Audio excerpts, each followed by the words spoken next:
वर्ष हेबो भोगी चली जंत्रणा बलांगीर जिला मुरीबाहाल ब्लॉक गोईमुंडा पंचायत भोरमुंडा गाँवर मोतीलाल भोई जीवन शज्या कटि जाउछि।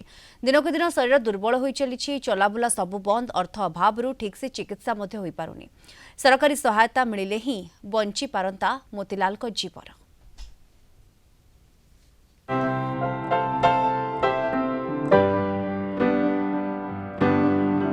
दिने से भलरे चलाबुला करि पारुथिले, खुशी खुशी चलाई नेउथिले परिवार।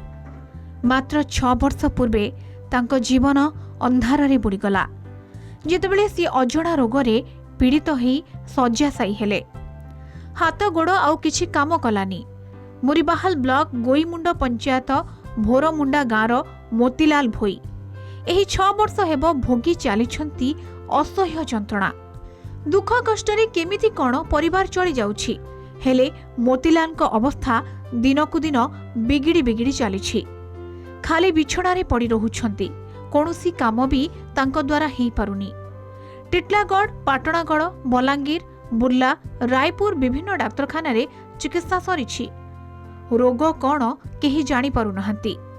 तांको सुस्थ करबा पई परिवार रो सबु संबळ सरी गलानी। धीरे धीरे हाथ गोड़ चलवा नेन आगली टिके ठीक चाली बुली भी पारुथिले, तापर एटा तो आर नहीं चाली बुली नहीं पारबा, धरी नेबो जेन्ने के बोले जीवे। सरकार के देखो सुविधा उठे जेन डॉक्टर फक्टर भोलटा असन सेन टिके चिकित्सा टिके हो हेतकी आरु सुविधा आरु का काना सुविधा हेवा जे सरकार सेते टिके करबे आरु। मोर पोके ने सब भल थिला कभी काटे करे खौथिला। एबे ने एटा 6 वर्ष हैला ने बोले से खटुन नहीं उठी पारुसी। बोले हमको के पुसबा को सुविधा करी दबा बोली करी यार काटा करमी। एरा तो सरकार बाथरूम ने केंता केंता डॉक्टर फैक्टर देखा मो बोली करी गोटे आसरा करू छे मुई। परिवार कहिले मोतीलाल को स्त्री ममिता और बुढ़ी माँ जोठी 3 प्राणी चलिबा कष्टकर, सेठारे अधिक चिकित्सा पाई टंका आसीबो कुआडू। स्त्री और माँ काम करी जेतिकी रोजगार करुछंती सेतिकी परिवार चलिबा कष्टकर। ना टंका बढुछि ना मोतीलाल को चिकित्सा हेई पारुछि। लक्ष लक्ष टंका खर्च करी भी भल हेउ नाहंती मोतीलाल। सरकारी सहायता ही मोतीलाल को सुस्थ करि पारिबो, तांको जीवन बंचाई पारिबो। सेपटे बलांगीर सीडीएमओ कहिसंती जे एक डाक्तरी टीम मोतीलाल को घर को जाई स्वास्थ्य परीक्षा करिबो। चिकित्सा पाई सरकारी स्तर रे जहां व्यवस्था अछि ताहा कराजिबो। आगरू तो भल थिला आज्ञा, कमी दमी करी भी दुर्बुद्धि करी चलू थिला। एबे 6 वर्ष हैला न से पड़ी करी रही छे, किछि उठी पारबार नहीं, जाई पारबार नहीं, किछि नहीं किछि तार गोटे व्यवस्था करबा पड़वा। आज्ञा आपण किछि सहयोग करंतु।